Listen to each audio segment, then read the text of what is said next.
हे आहे गोकुळचं श्रीखंड. अगदी जिभेवर रेंगाळणार. जिभेवरच नाही तर मनावरही रेंगाळणार. गोकुळ श्रीखंड, मनावर रेंगाळणार. महाराष्ट्राच्या संस्कृतीचे दर्शन घडवणारे विविध चित्ररथ, विविध पारंपरिक वेशभूषा, युगपुरुष छत्रपती शिवरायांचा घोड्यावरील राजेशाही थाट, विविध मर्दानी खेळांची प्रात्यक्षिके, ग्रामसंस्कृतीचा अविभाज्य भाग असलेली विविध दरवेशी, जोडीला हलकी ताशाच्या कडकडासोबत पारंपरिक वाद्याचा गजर, धनगरी ढोल वादनाचा दणदणाट आणि मराठी भाषेचा गगनाला भिडणारा जयघोष, या सर्वांचा अभूतपूर्व अनुभव कोल्हापूर शहरवासियांनी अनुभवला. निमित्त होतं मराठी भाषेला अभिजात भाषेचा दर्जा मिळाल्याच्या प्रथम वर्धापन दिनाचे. राज्य शासनाचा मराठी भाषा विभाग व शिक्षण विभाग, जिल्हा परिषद कोल्हापूर आणि कोल्हापूर जिल्हा मराठी अध्यापक संघ यांच्या संयुक्त विद्यमाने या कार्यक्रमाचे आयोजन करण्यात आलं होतं. यावेळी जिल्हाधिकारी अमोल येडगे, माध्यमिक शिक्षणाधिकारी सुवर्णा सावंत, उपशिक्षणाधिकारी अजय पाटील व कोजियमचे अध्यक्ष राजेंद्र पाटील, जिल्हा ग्रंथालय अधिकारी अपर्णा वाईकर आदी प्रमुख उपस्थित होते.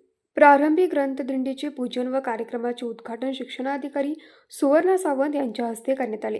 त्यानंतर दसरा चौक ते बिंदू चौक मार्गे महाद्वार कमानपर्यंत भव्य शोभायात्रा काढण्यात आली.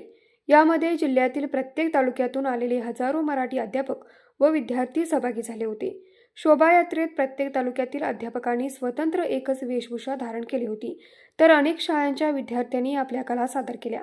यामध्ये मराठी भाषेची थोरवी सांगणारे फलक, थोर संत व साहित्यिकांच्या प्रतिमा झळकत होत्या.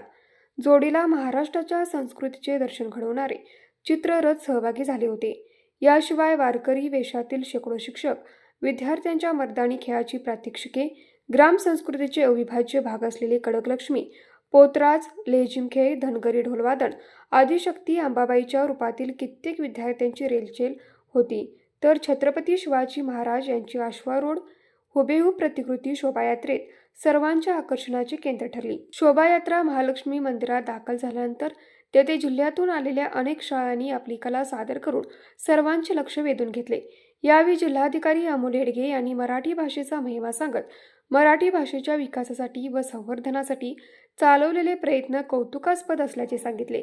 यावेळी प्रत्येक तालुक्यातून आलेले शेकडो मराठी अध्यापक व विद्यार्थी सहभागी झाले.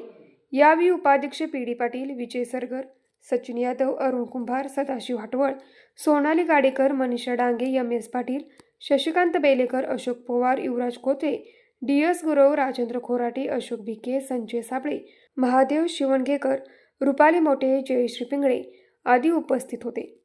न्यूज मराठी 24 साठी निरंजन पाटील, कोल्हापूर.